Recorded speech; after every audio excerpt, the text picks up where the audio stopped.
like that? Because you dominated him the first 2 rounds. The fact that you finished him, does that just rubber stamp everything? It leaves no doubt that you should get the next shot because you finished him. Without a doubt. I've always said I don't go into fights just to win on points and maybe coast there. I go to finish all the time.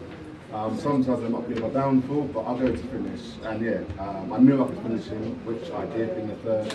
It was only a matter of time. So without a doubt, I should be getting that world title fight. Scott, he suggested, but he didn't confirm for definite, I think.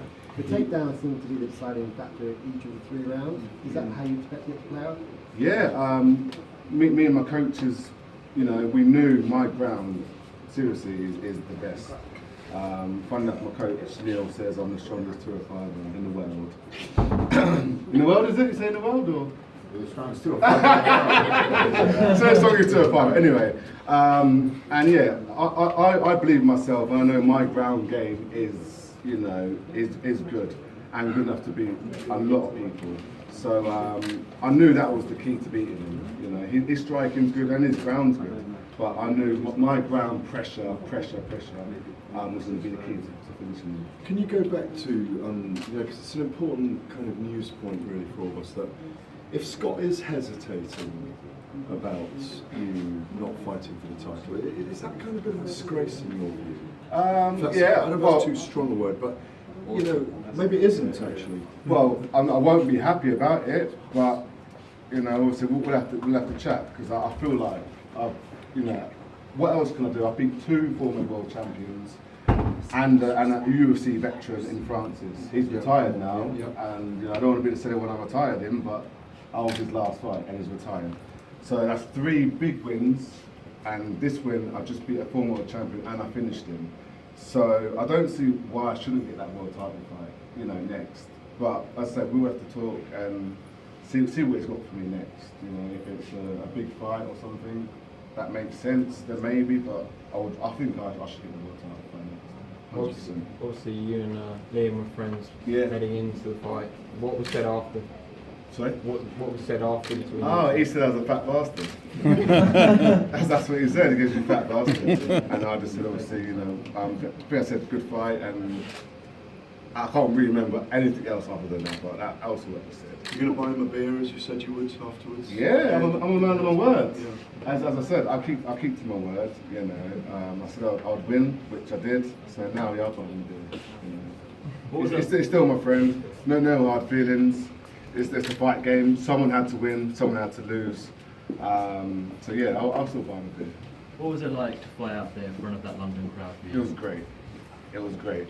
The weird thing was sometimes I get more nervous when I'm in there. This time I wasn't. I felt like I was more at home. I was probably more nervous in the locker room, but when I came out, I was cool. And I think maybe his 3 jabs woke me up, and then that's when I thought, right, we're definitely in a fight now. Are you going to try and make it out to the MSG card so you can be a physical presence there? Yeah, I'm there. You're there? I've already set up. Okay. I've already set up. I'm going to be there in person, You're going to be stepping in there and talking to them? Without a doubt, yeah. I'll be in there. I'll be in there like squaring them off. I'm going to be the referee. Special guest. I know, the end point, of course, is that championship belt. But tonight was kind of the culmination of another narrative, because 2 years ago, you and Liam sat next to each other in the British Invasion press conference as Bellator launched this, what we have here today, the real British contingency of the promotion to co-main event this card in front of a raucous crowd here. Did you genuinely feel there was a culmination of a massive story, not only for you, but for a group of Brits who have done a lot for this promotion and a lot for UK MMA? Oh yeah, it definitely was a build-up to the story now, to us actually fighting. Because leading into this, I always knew I was going to face Liam at some point, especially when he won the world title. He was unbeaten, he was on a tear up, winning, and I felt like I was probably maybe 1 fight away from fighting him all the time. Unfortunately it wasn't for the belt, but it was only a matter of time, and I could probably see that Liam and myself too again some point further down the line, But it was definitely a fight that had to happen. Where were you when this whole daily MVP pandemonium situation went down? Do you know I about it? was in my changing room. All right. Yeah, I didn't even know it happened until about 10 minutes ago. What do you think of something like that happening? You know, there's fans there, there's crowd, and there's a security issue. Yeah. Is it just part of the game to promote fight, or what do you think about that? You know, everyone's different. Yeah, as long as no one got hurt, but it is what it is. You know. Just to finish off, What I say. Linton, Nah. just to finish off, where do you kind of put that performance in terms of your total career? For me? Yeah. Oh, at the top. At the top, yeah, definitely. Because I finished him. Yeah, out of all my fights, I'd say this fight was my best. You know, as I said, I finished the former world champion. I can't say any more. One last question. Yeah. Some people thought that Liam was going to give you trouble off of his back with his great jiu-jitsu, and you really made him look helpless. Did it feel like that in the cage to you?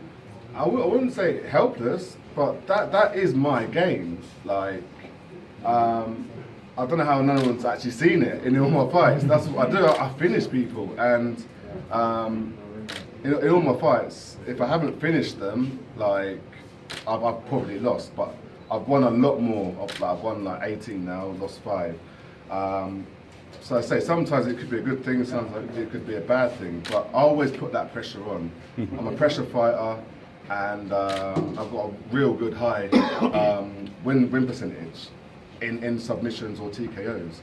So for me, I knew I could do that regardless anyway. Even though he has got good jiu-jitsu, good ground, I knew I had the remedy to stop that, stop his legs, get top mount, and you know work for submission at some point or for TKO. All right. Thank you guys. Thanks Thank you, so much. Linton. Thank you very much. Thank you, girls. Almost 4